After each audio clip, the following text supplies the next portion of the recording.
the body. Then it regulates water level in the body fluid. It also keeps the body hydrogen ion concentration constant. It regulates chemical composition of the body fluids. Then it eliminates toxins and drugs and other harmful substances from the body. The liver. The liver is the biggest gland in the body. It has a solid dark red color, a wedge shape that lies below the diaphragm and partly overlaps the stomach. It supplies oxygenated blood from the hepatic artery. Then it receives all the blood containing digested food from the alimentary canal via the hepatic portal vein. What functions does the liver have? It regulates the blood sugar. When the glucose concentration of the blood is high, the excess glucose is converted into glycogen by the liver under the influence of a hormone called insulin, produced by the islet of the Langerhans in the pancreas, and then it is stored in the liver. Then, when the concentration of glucose is low, glycogen is converted into glucose under the influence of hormone called glucagon. So excess glucose is stored in the liver as glycogen.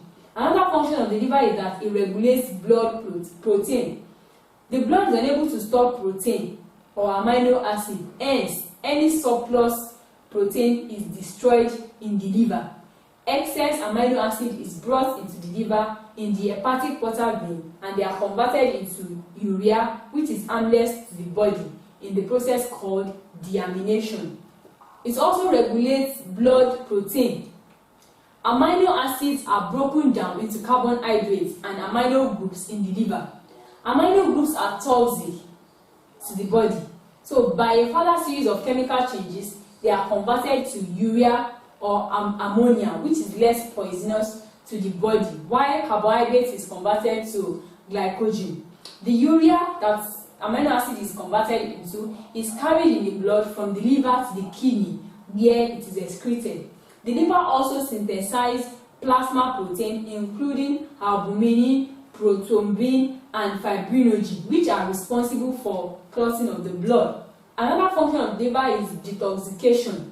Poisonous compounds produced in the large intestine by the action of bacteria on amino acid enters the blood, but on reaching the liver, they are converted to harmless substance and are later excreted in the urine. Another function of the liver is that they produce bile.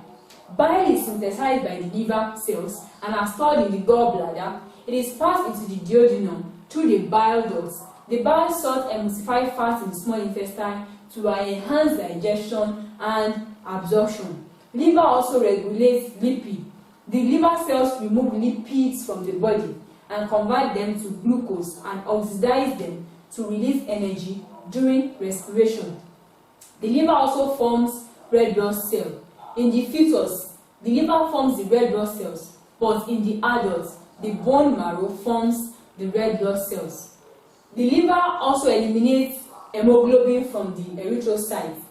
The aged red blood cells are destroyed by phagocytic cells lining the blood vessels of the liver, the spleen, and the bone marrow. It is from this action that the liver obtains iron used in blood formation in the bone marrow.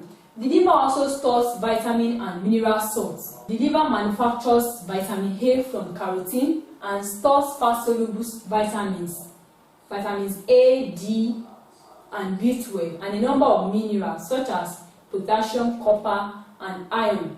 The liver produces heat, and it is distributed by the circulatory system and helps to regulate the body temperature. Another function of the liver is that it produces plasma albumin. The liver produces plasma albumin, which is a constituent of blood present to maintain the osmotic pressure of the blood. That is that about the kidney and the liver. Now we'll be talking about animal reproduction. Reproduction is the ability of animals to give birth to young ones to ensure continuity of life. Casting your mind back to your basic science, talking about the characteristics of living things, reproduction is one of them. So it's an essential of a living thing. So that's why we are looking at reproduction. And for you as a farmer, reproduction is very essential because that's where you get more animals to sell, then you get more income. The reproductive system includes all the organs and tissues concerned with reproduction in animals. Farm animals reproduce sexually and are mostly viviparous, that is, they give birth to their young ones alive, while poultry birds are oviparous, that is, they lay eggs and they hatch them into young ones. Other animals are viviparous, they give birth to their young ones alive. But poultry birds are oviparous, they lay eggs and then hatch them into young ones after the incubation period. Now we're talking about the male reproductive system in farm animals. This includes the testes. The testes produce spermatozoa and testosterone, which aids the development of the male sexual secondary characteristics.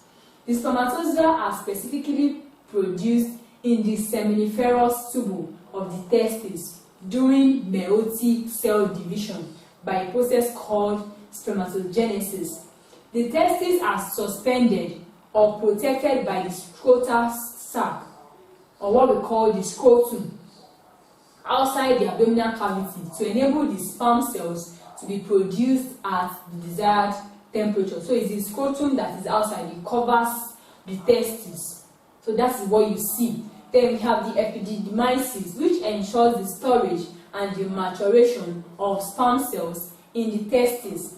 The testes are connected to the uterus masculinus by vas deferens, which transports sperms from the testes to the uterus masculinus, where matured spermatozoa are stored until they are released during mating.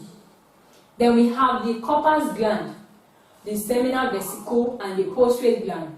These are called accessory glands, and they produce slimy alkaline fluid which aids the movement of spermatozoa.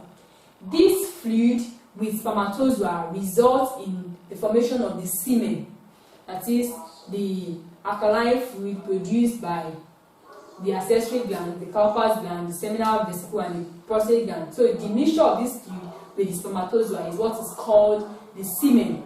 Then we have the urethra. The urethra is the one that injects the sperm into the vagina during mating, and then the urethra is also the one that removes urine from the body. That is that about the male reproductive system. Now we move on to talk about female reproductive system. The female reproductive system includes the ovaries, which produce eggs, or the ova, enclosed by the Graafian follicles and hormones such as estrogen. A matured egg is released from the follicle in the ovary, in the oviduct, in a process called ovulation. An egg or ovum is released from the ovary of the female animal when the animal comes into its period. That's the period when the female animal is willing to mate with the male animal. Now, fertilization.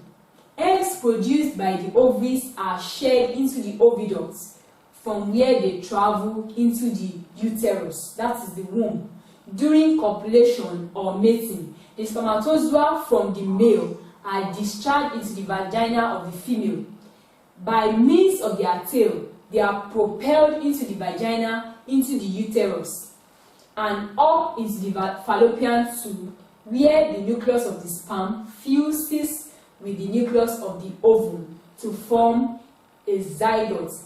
The fertilized ovum then passes into the uterus after the sperm has fused with the ovum. Then it moves into the uterus, where further development of the embryo takes place. The fertilized ovum is attached in the lining of the uterus in a process called implantation. So the fertilized egg is implanted in the uterus, where the development of the embryo takes place. Soon, you have embryonic membranes such as the chorion, the allantois, and the yolk sac develop around the embryo. The amnion forms a sac in which the embryo lies and is filled with amniotic fluid. Hence, the embryo is held in the liquid environment, which acts as a shock absorber. That's what the amniotic fluid does. It serves as a shock absorber for the embryo. The allantois forms a sac which is excretory, respiratory, and nutritive in function. It contributes to the formation of the placenta. The yolk sac provides food during the early stages of the embryonic development. Then the chorion forms the outermost membrane. The placenta establishes an intimate connection between the embryo and the mother. So this aids the transfer of food, then respiration, excretion needs of the fetus. So the placenta is one that establishes that connection between the mother and the fetus, performing nutritional function, respiratory, and excretional function. The placenta and the embryo are connected by the umbilical cord, which develops from the allantois. Then the parental blood supply is linked to the fetal blood and through the umbilical cord. At the end of the gestation period, that is the period from the time of fertilization to the time when the fetus is being given birth to, and that the act of giving birth is called parturition. It takes place through the vagina. The fetus comes out through the vagina at birth. Then the remaining part of the embryonic membrane, which is called the afterbirth, is sent out after the birth of the fetus. We're talking about reproductive system in birth, which are